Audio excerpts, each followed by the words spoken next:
आज बहुत सारे लोग हताश परेशान हो जाते हैं। उसका सबसे बड़ा कारण क्या?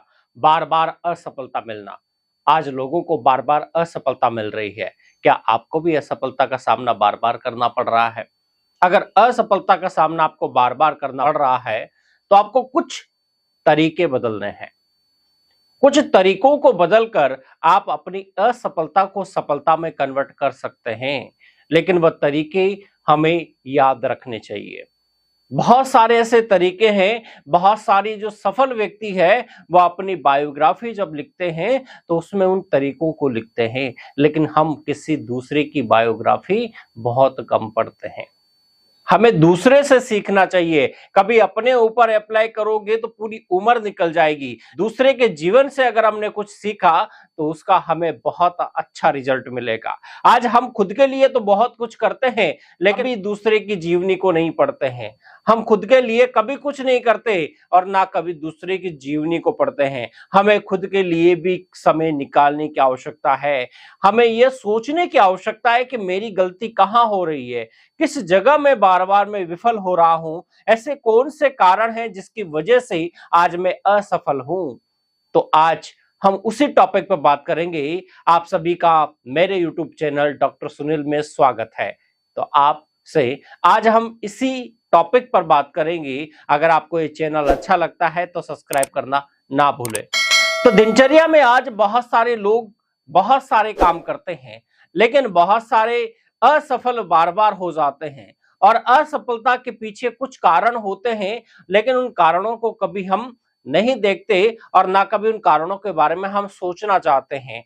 इसी कारण से बार बार हमारे दिमाग में इतने नेगेटिव थॉट्स भर जाते हैं जिसका हम सामना तक नहीं कर पाते और हम ये अपने आप को कोसने लगते हैं। अपनी बुद्धि को इतना कमजोर मान लेते हैं कर यार मेरे से नहीं होगा, मेरे से नहीं होगा। और अंतिम समय हम क्या कहते हैं, यार मेरे भाग्य में नहीं था तो कहां से मिलता।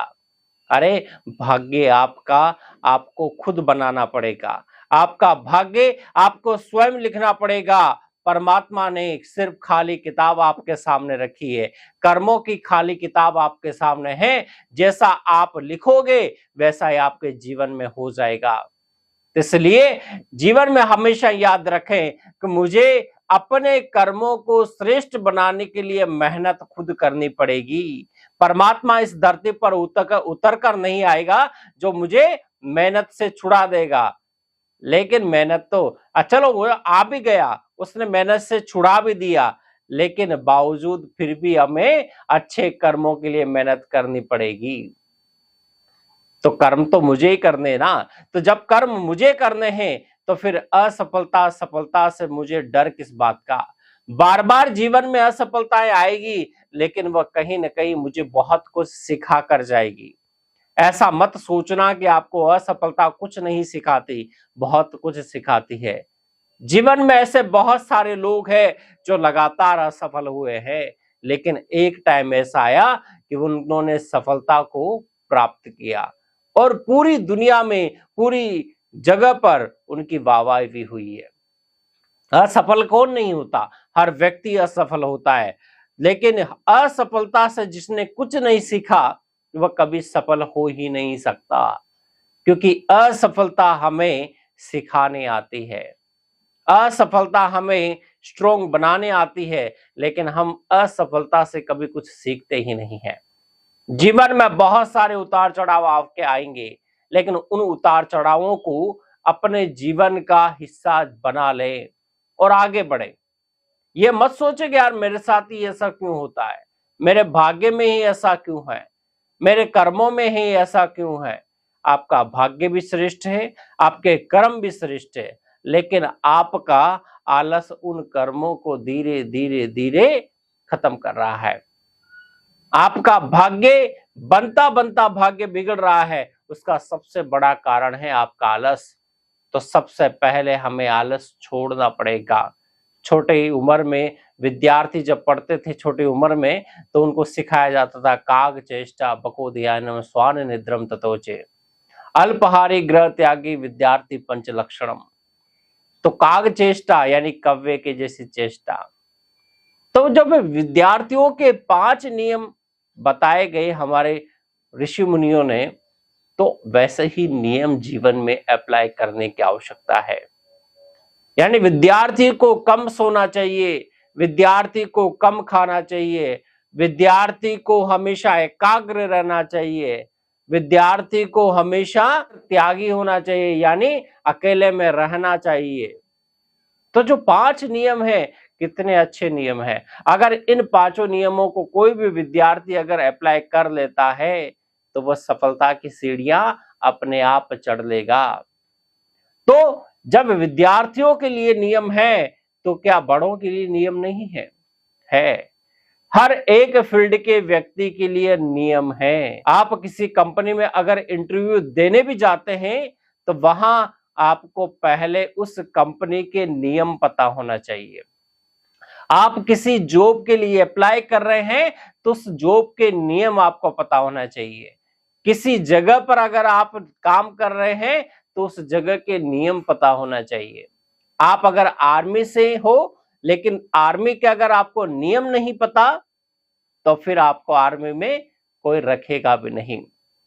तो क्या होता है, हर जगह का एक अपना नियम होता है, अपना डिसिप्लिन होता है। अगर उस डिसिप्लिन को हम बार बार तोड़ते हैं, तो वहां से हमें क्या कर दिया जाएगा, निकाल दिया जाएगा। तो वैसे ही कहा जाता है कि जब मैं अपने स्वयं के नियम अगर मैं बनाऊंगा ही नहीं, मैंने स्वयं के प्रिंसिपल अगर रखे ही नहीं, तो मैं फिर बार बार मैं ये क्यों कह रहा हूं कि यार मुझे बार बार में असफलता मिलती है। मैंने अपने नियम तो कुछ बनाए नहीं, अपने जीवन का डिसिप्लिन मैंने मेंटेन नहीं किया, तो फिर मेरी सफलता कैसे होगी। मुझे दिनचर्या का पूरा चार्ट अपने पास रखना पड़ेगा। दिनचर्या में जितने भी काम किए मैंने, कितने सफलता की ओर आगे बढ़ाने के लिए किए और कितनी सफलता से दूर ले जाने के लिए किए, वो मुझे पहले से ही पता होना चाहिए कि आज दिनचर्या में कितने वक्त मेरा अच्छे कामों में गुजरा और कितने वक्त मेरा फालतू बातों में गुजरा। तो मुझे वो चीज पता होना चाहिए। ऐसा बिल्कुल भी नहीं हो सकता कि आपने दिनचर्या में सारा ही पॉजिटिव तरीके से काम किया और आपके साथ बुरा हो जाए, कभी नहीं हो सकता। लेकिन दोस्तों, एक बात याद रखना, आपको किसी भी काम को करते समय निरंतरता की आवश्यकता होती है। एक दिन में किसी बड़े लक्ष्य को प्राप्त नहीं किया जा सकता। एक दिन में किसी भी ऐसे अचीवमेंट्स को प्राप्त नहीं किया जा सकता जहां आप पहुंचना चाहते हो। अगर बड़ा लक्ष्य है, तो आपको क्या करना पड़ेगा, उतने ही समय की आवश्यकता है। आपको खपाना पड़ेगा अपने आप को, 1 साल, 2 साल, 3 साल। लेकिन मान के चलना दोस्तों, अगर 1 साल भी अगर आपने खुद को समय दे दिया, 1 साल भी अगर खुद के ऊपर आपने काम कर लिया, तो बाकी की पूरी उम्र आपकी श्रेष्ठ गुजरेगी, अच्छी गुजरेगी। धन्यवाद।